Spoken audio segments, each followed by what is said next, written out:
So I'm joined with James, and today we're going to be talking about how to grow a dental practice. I think we should probably start off with potentially new dental practices, and we can then deep dive into, like, let's say, more established businesses. But let's say you're starting off, potentially you've franchised. Let's say you've got a dental practice in South Florida, and now you want to open up a new one in Orlando. How would you go about doing that?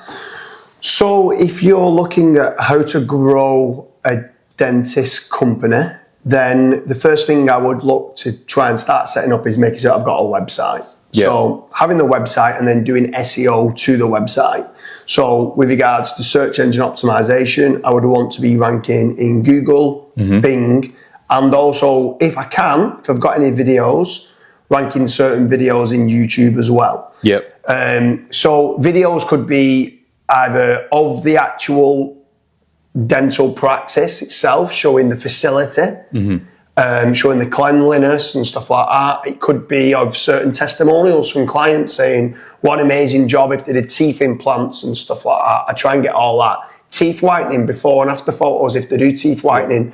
Videos before and after of teeth whitening and stuff. All the different products and services that they do within their dental practice, I want to be trying to promote everywhere I possibly can online. Yep. So SEO, I would start with as being the number one thing that I'd be looking to try to do, not just for generating leads, but for brand building, making certain that you've got those tests. Because if I'm looking to have a new set of teeth, I'm going to be doing my research and I want to see previous jobs, case studies, and testimonials. Even with Invisalign probably in the UK it costs about £3,500. In the US it's probably about $4,500-5,000, depending on the state and stuff like that. We're talking averages here, but even Invisalign, it's quite a big decision on somebody's life. And if you don't have the trust factors, if you've not got that social media presence, if you've not got the before and afters,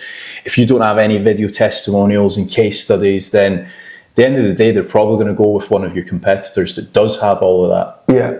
I think the next part then as well is, if you are spending a lot of money on photography or videography within the business, on brand building, you want to also be leveraging the money that you've spent on them images and videos for social media. Yep. Posting all the time, posting whether it's in LinkedIn, on Twitter, on Facebook, on Instagram, pinning anything that you've done on Pinterest, being omnipresent everywhere. That again, if someone is just looking at your social media account, that they go, yeah, I can trust this company. This is a company that I want to have my Invisalign braces done with, or teeth whitening kits done with.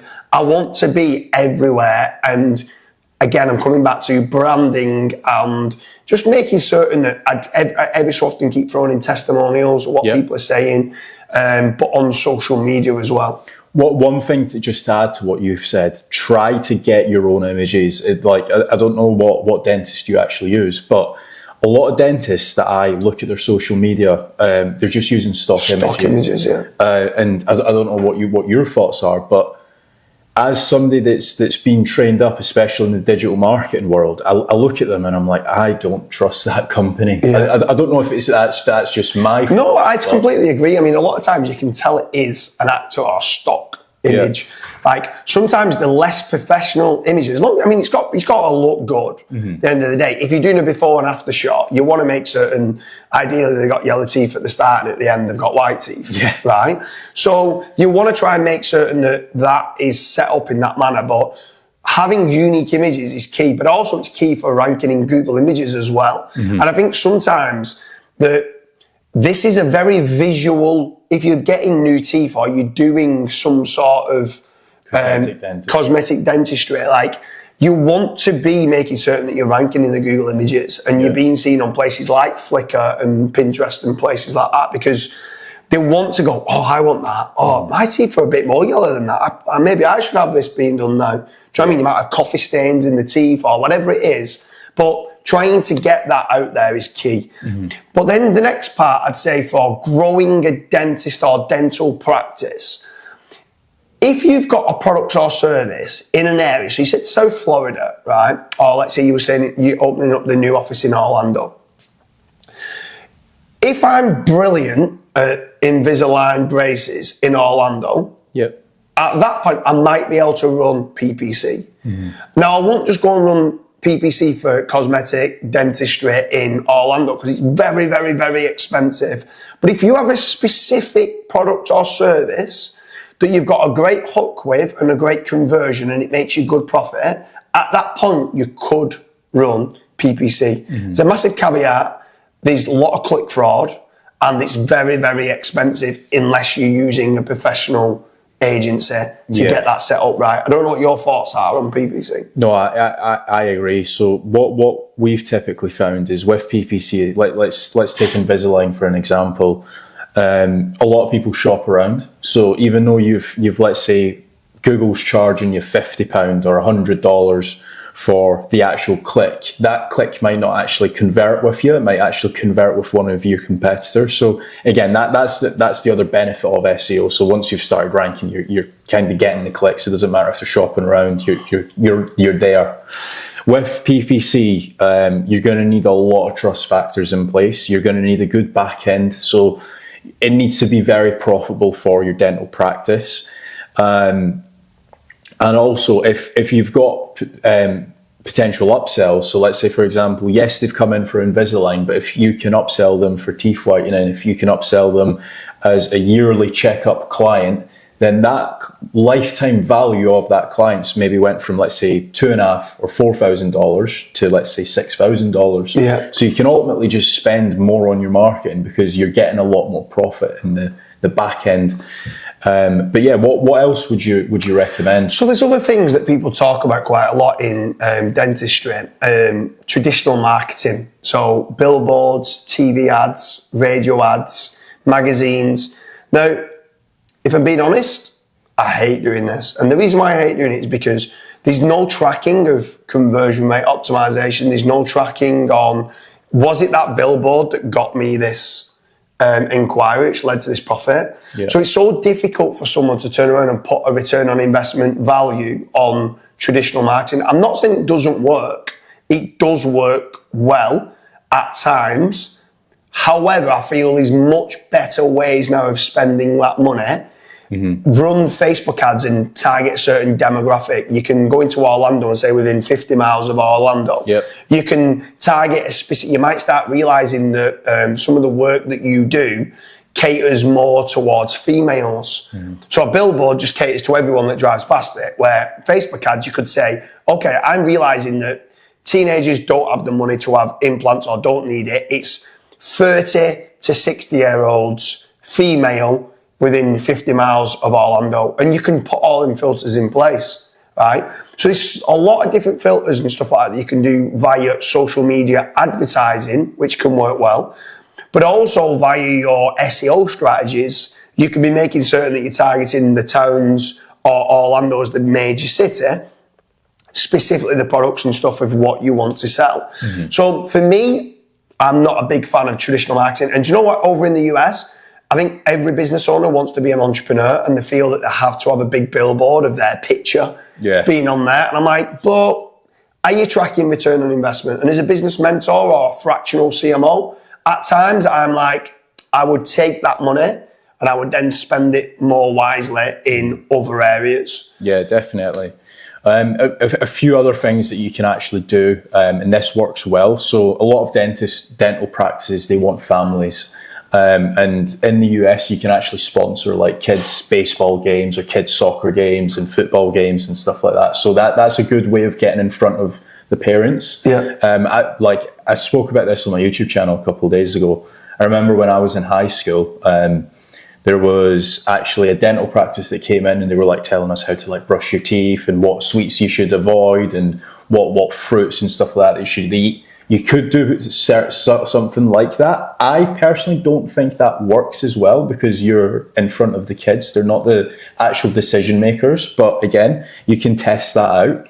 And another strategy that works very well is influencer marketing. So, for example, you can get some B-list celebrities in Orlando or wherever you're located. Get them in, get some free teeth whitening done, and in return they essentially repost your work on their social media following. And because they are actually located within that area, that might be actually presented to, let's say, 4,000 or 5,000 people within Orlando or Miami or wherever, and then they will essentially inquire with you. So that's another strategy. It's another good strategy. I mean, another one is lead generation companies. Yep. So over at fatrank.com, you could apply to try cosmetic dentistry. They only generally deal with the high-end type services, so like implants and stuff like that, or if it is cosmetic dentistry, that type of work as opposed to just checkups and stuff. Yeah. But if they do qualify, they do get a no-risk supply of inquiries that come through. But then also, talk to me a little bit, because you've been working a lot in the dental practice. You are Mr. Dental Practice Growth Man, right? So obviously you kind of mark yourself as a fractional CMO, but you do a lot with dentists and dental practices. Mm-hmm. So why don't you talk a little bit about yourself as being a consultant or a fractional CMO, where you can go in and help. Dentists are very good at fixing teeth or making teeth look nice. That doesn't mean to say they're good at advertising and marketing. Every dentist should have some sort of freelance, fractional CMO or consultant that is helping them knowing where to spend the money. Because the amount of people that waste money on buying the wrong type of leads or using the wrong SEO agency and burning money, you may as well just go and get some money and set it on fire. Yeah. Right? Literally burning money. So explain a little bit more about you in the dental practice space of like, obviously you've kind of, not saying fell into that trade, but you've been working for so many different companies, but you've just seemed to have mastered the dental practice space and managed to grow so many dentist companies. So can you talk a little bit more on that? So yeah, basically, we've both been doing SEO for many years now, growing businesses, investing into actual businesses. And one thing that I found was that dental practice owners, they are really good at their job. However, in university and college and stuff like that, they've not actually been trained up to actually advertise. They know how to do cosmetic dentistry. They know how to do Invisalign checkups. They're really good at what they do, but advertising just isn't their forte. And that's just come from me speaking to various dental practices over the years and stuff. So I've basically been able to kind of position myself as like the dental growth expert. As much as I don't like calling myself an expert, this is what people title me as. And I can basically look at what they're advertising on, what they're spending on, and say to them like, hey, you're overspending on your PPC, or actually your PPC hasn't generated you any actual inquiries for your business. Why don't we switch that off and reallocate that budget to something that is working, whether that is social media posts, whether it's Facebook ads, whether it's SEO, whatever the case may be. And you would be surprised as to how many people are actually spending on billboard ads and not actually tracking that, or potentially they've done some radio ads, or potentially they've done some newspaper ads, or even some flyers and stuff like that, and it's just not generating them the ROI. Yeah. So I've basically come in and I can evaluate your business, and I could say, right, okay, we're spending $6,000 overall, or 6K on advertising every single month. Why don't we just reallocate that 6K to doing these 2 things as opposed to doing these 6 things, and you're going to get a lot more bang for your buck. And it works out very well. A lot of business owners, they don't realize how much they're wasting money. Potentially they've outsourced their SEO to what we like to call SEO cowboys. There's a lot out there. It's quite disheartening to say that, because SEO can work for a lot of businesses, but if you're not correctly vetting, or if you don't know how to track the KPIs in SEO, you can get essentially taken for a ride for a lack of terminology. So I think that it's kind of a win-win, really. Like, yeah. So if there is any like dentist business owners now that's saying, I like this video, I'm looking to grow, yeah. How can they initially contact you? Like, how do they get hold of you to say, do you know what, I want to book a strategy session with you, and I want you to look at my business wherever it's based, and this is what we do, and this is what we're spending money on now. Yeah. And they can listen, they can not listen, but obviously you're going to come along as a fractional CMO. So that's a CMO that understands all angles of marketing, and you can give your honest opinion if I think you're overspending here and you're not spending enough in a certain place. Yep. And the good thing is that these business owners, they should be setting KPIs, even on yourself. If they came to you, right, as a consultant and said, we're spending £10,000 a month and we're getting this amount of clients, and you was to turn around and say, well, I think you should allocate some of the budget here, you need to be showing them that you're getting more than what there was the previous months. But how can a dentist or a dental practice get hold of you to initially have this strategy session? Just go over to my website, kazradash.com, or check the link down in the description as well. So if anyone is looking to grow the dental practice, first and foremost, I'd strongly recommend booking a call with Kazra. Kazra can go through everything that was spoken about in this video of how to grow more dentistry leads.